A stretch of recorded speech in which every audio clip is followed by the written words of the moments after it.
ليش ما تسوون كتاب صحيح مثل الكتب المعروفة؟ ألفوا لكم كتاب واجمعوا فيه الروايات وقولوا هذا صحيح الكذائي. ليش ما تسوون كتاب صحيح؟ هذا سؤال ملغوم. ليش؟ منو قال لك أن هذا العمل صحيح؟ منو قال لك أنه يمكن لنا أن نفعل هذا الشيء؟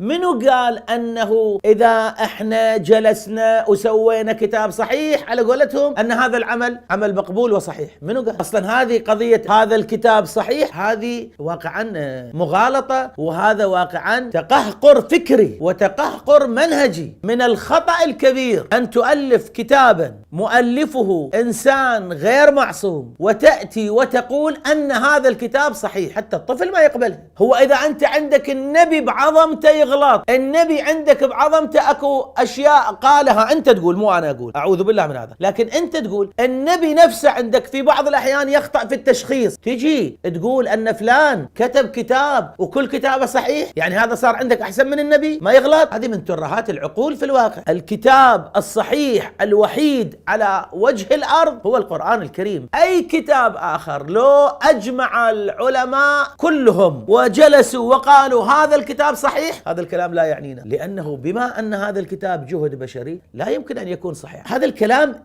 كل إنسان عاقل بفطرته، ما له علاقة بمذهبك، ما له علاقة بعقيدتك، كل إنسان بفطرته يفهم هذا الكلام، لكن العناد يأخذ الناس.